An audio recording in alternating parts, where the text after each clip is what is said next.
Chuck, when you started doing drugs, you were a teen.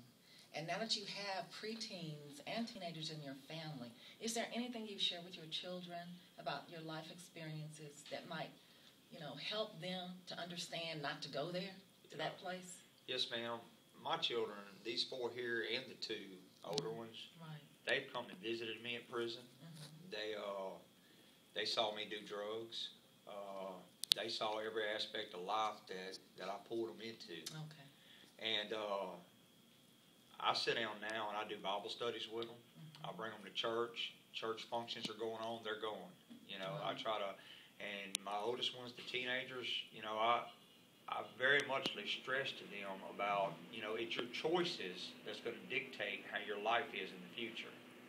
And all you can do as a father or as a parent of any sort is be there for them and let them see the example that you can live. Yes, ma'am. And you give them an example to follow by, and you try to stress,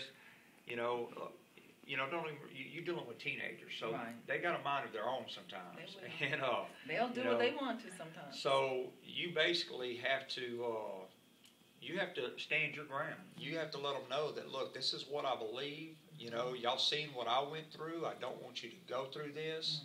And I'm going to be firm on what happens under my roof. Right. And I'm going to raise y'all up on the guidelines of God all the way up until I can't raise you no more. And then all I can do then is pray for you. That's right. Pray for you and hope that the principles that I have taught you since I've given my life to the Lord will stay with you. And that's about all you can do.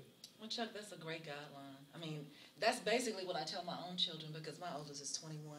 And I say, even though you're 21, you're not grown yet. That's right. But that is so true. We have to have those guidelines. We have to give them to our children. We have to keep God in our lives, in our families, in our homes. We have to let our light shine into the community.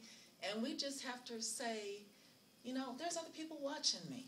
Yes, ma'am. And it's not just about you watching me, but I want to be a good example of who Jesus is. Yes, ma'am. I mean, I tell my children all the time, if I could go to the past and change everything I've done, right, knowing what I know now, knowing the God that I know now, then I would.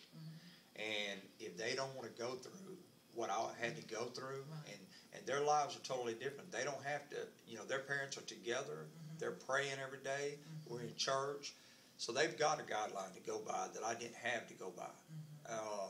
And are your parents still alive now? Yes, ma'am, they are. Okay.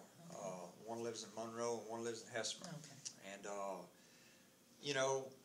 I try to raise them to know that, I made my mistakes. And I'm going to always be by you as long as I know that you're doing the right thing. Thanks. And the choices you make right now will decide how you're going to live your future.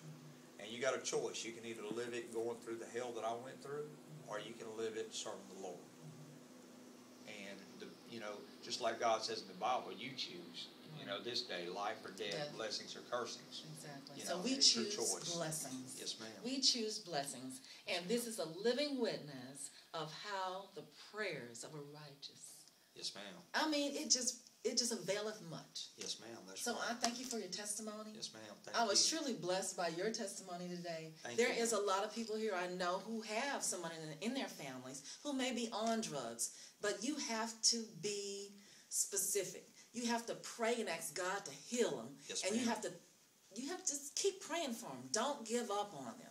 No, you may not have to do things they want, give them money and all that, knowing that they have that habit. Just keep praying for them. Keep praying for them. Keep praying for them. Don't give up. That's right. So thank you, Chuck. Yes, ma'am. I appreciated the interview. Yes, ma'am. I'm glad to be here. Okay, thank you.